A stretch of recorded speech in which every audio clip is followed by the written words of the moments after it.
Vote चोरी क्या है, आसान भाषा में समझिए। बहुत सारे लोगों को पता ही नहीं कि इलेक्शन होता कैसे है और वोट चोरी हो कैसे रही है।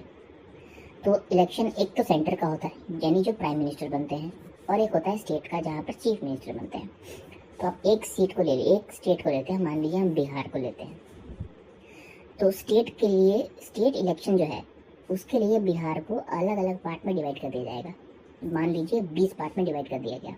हर एक पार्ट को बोलते हैं कॉन्स्टिट्यूएंसी, और हर एक पार्ट पे सब पार्टी अपने अपने कैंडिडेट को खड़ा करते हैं।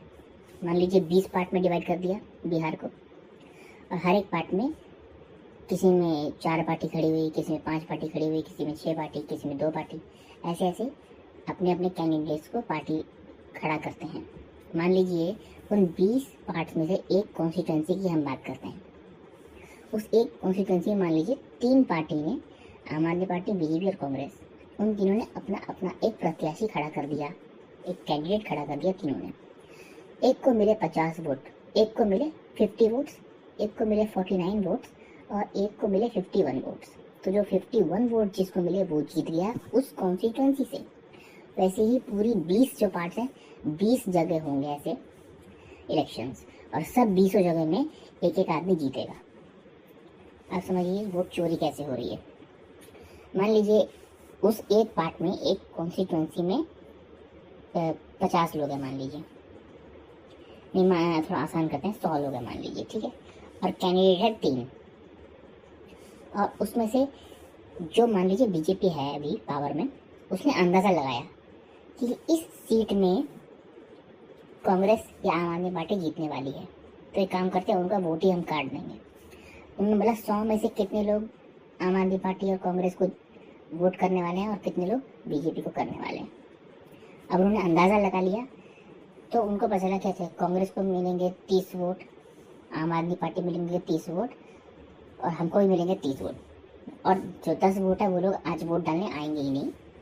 तो उन्होंने अंदाज़ा लगाया 30-30-30, तीनों को 30-30 मिल रहे हैं। तो अब बीजेपी जीतेगी नहीं, तो टाई हो गया। तो एक काम करते हैं, कांग्रेस का वोट ही नीचे कर देते हैं। अब देखते हैं कि भाई कौन लोग कांग्रेस को वोट करते हैं। अच्छा, इस एरिया में लोग कांग्रेस को वोट करते हैं, तो एक काम करते हैं, 30 वोट कांग्रेस को मिलने वाले थे, 10 वोट इस एरिया में काट दो, नाम काट दो, और आम आदमी पार्टी को इस एरिया में वोट मिलने वाले थे, चलो 10 लोग यहाँ से काट दो। अब जहाँ कांग्रेस को और आम आदमी पार्टी को 30-30 वोट्स मिलने वाले थे, अब दोनों को मिले 20-20। अब बीजेपी को जो 30 मिलने वाले थे वो 30 के 30 मिले। हो सकता है आगे पीछे 1-2 पीछे ऊपर नीचे हो सकते हैं, क्योंकि वो अंदाजे पे चल रहा था। यही चीज़ अभी राहुल गांधी ने एक्सपोज की है, पहले भी की थी, अभी भी की है। अभी उन्होंने क्या दिखाया है, कर्नाटका में किसी को अगर शक है कि ये आदमी लिस्ट में, वोटिंग लिस्ट में नहीं होना चाहिए, तो वो एक फॉर्म फिल करता है ऑनलाइन। उसके बाद BLO उस नाम को देखता है, जांच करता है और डिलीट कर देता है। अभी क्या हुआ कर्नाटका में, एक आदमी का, BLO ऑफिसर का रिश्तेदार का नाम कट गया। अब BLO ऑफिसर ने चेक किया कि ये नाम कैसे कटा, तो उसमें देखा कि इस नाम को काटने का रिक्वेस्ट उसके पड़ोसी ने दिया है। अब वो पड़ोसी के पास गई BLO ऑफिसर कि आपने मेरा मामा था या कोई था, उसका नाम काटने का निवेदन क्यों किया। तो उसके पड़ोसी ने बोला मैंने तो नहीं किया, पता नहीं किसने किया। फिर जब पता लगा, ऐसा पता चला कि 6000 लोगों का नाम काटने के लिए निवेदन किया गया, वो भी अलग अलग स्टेट से। यानी कर्नाटका का चुनाव है और रिक्वेस्ट आ रहे हैं अलग अलग स्टेट से, अलग अलग नंबर से, अलग अलग नंबर ले करके किसी और के नाम से रिक्वेस्ट डाली जा रही है कैंडिडेट का नाम लिस्ट से हटाने के लिए। तो ये खुलासा हुआ, और कर्नाटका CID ने इस पे इन्वेस्टिगेट भी किया। इलेक्शन कमीशन ने भी FIR दर्ज किया, क्योंकि BLO जो वहाँ उसके पास चला गया था, जो वहाँ का नेता है, जो कैंडिडेट है, तो कैंडिडेट चला गया इलेक्शन कमीशन के पास, और इलेक्शन कमीशन ने FIR रजिस्टर कर लिया कि ये 6000 फर्जी रिक्वेस्ट आई हैं कहीं कहीं और से नाम काटने के लिए। इसकी FIR इलेक्शन कमीशन ने रजिस्टर कर ली, और कर्नाटका CID भी इस पर जांच करने लगी। अब कर्नाटका सीआईडी ने इलेक्शन कमीशन को 18 टाइम्स 18 बार लेटर लिखा कि आप हमको आईपी एड्रेस दीजिए कि ये कौन लोग हैं जो नाम काटने के लिए रिक्वेस्ट डाल रहे हैं ऑनलाइन। राहुल गांधी से एक गलती हुई है जो कॉन्फ्रेंस में, गलती नहीं, वो बोलने का तरीका उनका वैसा है। वो कह रहे थे कि किसी ने ऑनलाइन जाकर के वोट काट दिया। वोट काटता नहीं है, वो ऑनलाइन अप्लाई करता है वोट काटने के लिए, काटता बीएलओ है।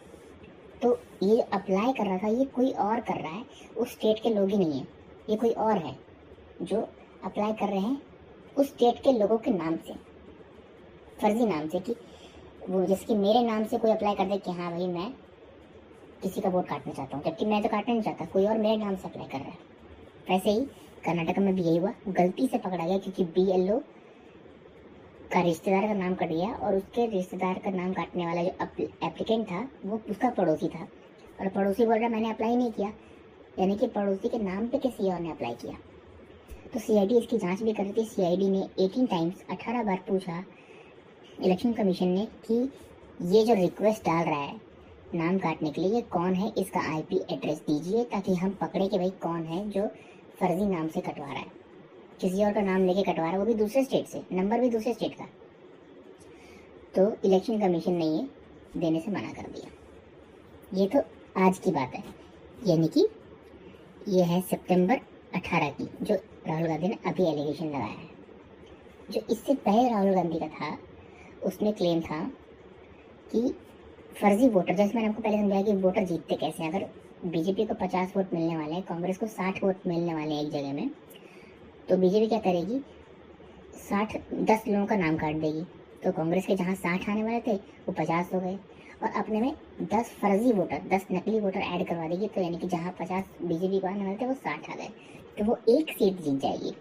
वैसे ही हमको कितनी सीट चाहिए, 270 272 सीटें चाहिए होती है, तो ऐसे करके एक सीट जीत गई। बीजेपी बहुत सारे इलाके में तो खुद ही जीत जाएगी, वहाँ पर धांधली करने की जरूरत नहीं है। लेकिन जब बीजेपी देखेगी जैसे 10 सीट हमको कम पड़ सकती है, तो वो सिर्फ 10 सीटों पर ही ऐसी धांधली करेगी। समझे, मान लीजिए 270 सीटें चाहिए जीतने के लिए, तो 260 तो बीजेपी को वैसे ही मिलने वाली थी, वो 10 सीटों से पीछे चल रही थी 270 लाने के लिए। अब वो 10 सीट, सिर्फ 10 सीट में ये काम करेंगी। कुछ लोगों को लगता है कि वो पूरे इंडिया का इलेक्शन, पूरे इंडिया का ईवीएम हैक करना पड़ेगा, वैसा नहीं है। सिर्फ जितनी आपकी, मान लीजिए आपकी 272 सीटें चाहिए जीतने के लिए, प्राइम मिनिस्टर बनने के लिए, और आपकी आई 270, तो आप प्राइम मिनिस्टर नहीं बन सकते, आपको 2 एक्स्ट्रा सीटें चाहिए। तो आप ऐसी 2 कॉन्सिक्वेंसी पकड़ेंगे जहां आप जीत सकते हैं, वहां फर्जी वोटर डाल दो या कांग्रेस की आम आदमी पार्टी के वोटर घटा दो, तो आपके जो 270 आए वो 272 पहुंच जाएंगे, तो आप जीत गए। ऐसा करना होता है, 3 4 5 6 सीट, सिर्फ इतनी ही सीटें करनी पड़ती हैं, तब जाकर के आप इलेक्शन जीत सकते हो। तो ऐसा नहीं है कि भाई 270 सीटें चाहिए तो पूरा का पूरा देश ही हाईजैक कर लिया और पूरा का पूरा ईवीएम हाईजैक कर लिया तो ही इलेक्शन मैनिपुलेट होगा, ऐसा नहीं है। तो पहले वाला मैंने बताया, उसमें नाम क्या है, XYZ DWGJK, इस टाइप के नाम है जो वोटर ऐड हो रखे हैं। यानी कि ये कौन है, यानी कि जहाँ पर बीजेपी हार रही थी वहाँ पर ऐसे नाम ऐड कर दिए और वो लोग जाके बीजेपी को वोट करके आ गए। और ये बात कंफर्म करने के लिए कि भाई ये DGJK नाम वाला आदमी गया है कि नहीं, राहुल गांधी ने CCTV फुटेज मांगा इलेक्शन कमीशन से। इलेक्शन कमीशन ने मना कर दिया। और पहले ये रूल था कि 1 साल तक CCTV फुटेज रखी जाएंगी। अभी इलेक्शन कमीशन ने चेंज कर दिया रूल कि 45 डेज के अंदर CCTV वीडियोस डिलीट कर दी जाएंगी। मुझे बताइए, अगर पहले 1 साल तक रख सकते थे, अब 45 डेज क्यों कर दिया? कुछ भक्त लोग बोलेंगे प्राइवेसी के लिए, तो क्या 45 डेज तक CCTV देखने पर प्राइवेसी भंग नहीं होगी? 45 डेज के बाद प्राइवेसी हमारी खतरे में आ जाएगी। 45 दिन तक प्राइवेसी खतरे में नहीं आएगी, आप CCTV देखो 45 दिन के बाद। तो 45 दिन क्यों किया है मैं बता देता हूँ। तो जैसे कि मान लीजिए इलेक्शन हो गया, वहाँ पर बीजेपी जीत गई। अब कांग्रेस को शक हुआ या आम आदमी पार्टी को शक हुआ कि बीजेपी ने नकली वोट या तो करवाए हैं या फिर हमारे वोट को कटवा दिया है। अब नकली वोट करवाए हैं तो DGJK ऐसे कर करके नकली वोट आ गए हैं। तो हम एक काम करते हैं, CCTV में चेक करते हैं कि ये DGJK वाला नाम वाला आदमी गया है कि नहीं। अब CCTV में जब वो चेक, पहले तो वो देखेंगे ना, आपको तो पहले लिस्ट चाहिए कि हाँ भी ये DGJK ऐसे नाम वाले कितने लोग हैं, कितने लोग डुप्लीकेट हैं, ये एक लोग 6 जगह डाल रहे हैं, 6 नाम है, ये करने के लिए आपको लिस्ट चाहिए। तो जब लिस्ट मांगी इलेक्शन कमीशन से तो डिजिटल कॉपी नहीं दिया, कंप्यूटर में नहीं दिया, उसको दे दिया 200 केजी पेपर में। अब 200 केजी पेपर आप छानते रहोगे, ढूंढोगे कि कौन कौन से लोग नकली हैं, तब तक कितने 6 महीने निकल जाएंगे। अब 6 महीने में आप जाओगे, भाई देखिए इलेक्शन कमीशन हमने ढूंढ लिया, जो आपने 200 केजी पेपर दिया था उसमें देख लिए ये 10,000 लोग नकली हैं। अब हमको सीसीटीवी दिखाइए कि ये 10,000 नकली लोग वोट देने गए कि नहीं। इलेक्शन कमीशन बोलेगा हमने तो 45 दिन में सीसीटीवी डिलीट कर दिया। अगर वो 1 साल तक होता तो आप 6 महीने लगा करके रिसर्च कर लेते कौन कौन नकली है, सीसीटीवी देखते और पता चल जाता कि यहाँ पे कौन कौन से लोग वोट कर रहे थे। इलेक्शन कमीशन ने बोला, चीफ इलेक्शन कमिश्नर ने, कि माताओं बहनों की सीसीटीवी नहीं दिखा सकते। तो सीसीटीवी कितनी रेजोल्यूशन की होती है, उसमें तो शक्ल भी ठीक से दिखती नहीं है, वो ऊपर लगा रहता है, बस इतना होता है कि कितने लोग आए। हम लोग काउंट करेंगे, हाँ भाई इतने लोग आए, 1 2 3 4 5 करके पता चल जाएगा नकली वोट कितने थे, एक आदमी ने 2 बार वोट डाल दिया कि नहीं। अगर उस बूथ पर 10,000 वोट है तो 10,000 लोग तो बूथ पे आने चाहिए ना। हम सीसीटीवी में गिन सकते हैं कि हाँ भाई 10,000 लोग आए हैं 1 2 3 4 करके। तो इसलिए जानबूझ करके पेपर में प्रिंट आउट दिया 200 केजी, ताकि उसको छानने में कौन कौन नकली है टाइम लग जाए, और इतना टाइम लग जाएगा तब तक हम लोग सीसीटीवी डिलीट कर देंगे। ये है पूरी चालाकी। क्वेश्चन नंबर यही है हमारा। सबसे पहले सीसीटीवी का रूल चेंज क्यों किया? पहले 1 साल तक रख सकते थे, अब 45 डेज तक रख सकते हैं। दूसरा, डिजिटल कॉपी क्यों नहीं दे रहे, कंप्यूटर में क्यों नहीं दे रहे, पेपर में क्यों दे रहे हैं? क्योंकि पेपर में जांच करने में आसान नहीं होगा ना, पेपर ढूंढते रहेगा अभी 200 केजी पेपर कब तक छानेगा। कंप्यूटर में पता एक बार सर्च मारेगा पता चल जाएगा। दूसरा ये। तीसरा ये कि DGGK इस टाइप के नाम वाले कौन कौन से लोग हैं, ऐसे कैसे आ गए? और एक क्वेश्चन ये है कि जब कर्नाटका CID आपसे पूछ रही है कि ये जो एप्लीकेशन दे रहा है वोटर से नाम हटाने के लिए वोटर लिस्ट से, ये कौन है, इसका IP एड्रेस दो, आपने IP एड्रेस क्यों नहीं दिया? ये क्वेश्चन पूछे जा रहे हैं। आपको बहुत सारे लोग इधर उधर की बातें करेंगे, ऐसा है रूल, ऐसा है वैसा है, उसमें मत जाना। सिर्फ सिंपल क्वेश्चन, सीसीटीवी वाला रूल चेंज क्यों किया? दूसरा, कर्नाटका CID को आपने क्यों नहीं बताया IP एड्रेस, कौन है जो फर्जी तरीके से वोटर लिस्ट से नाम हटाने की एप्लीकेशन डाल रहा है, ये क्यों नहीं किया? ये, और आप डिजिटल लिस्ट क्यों नहीं दे रहे हो? ये क्वेश्चन पूछने, सिंपल क्वेश्चन है, सिंपल क्वेश्चन के सिंपल आंसर होने चाहिए।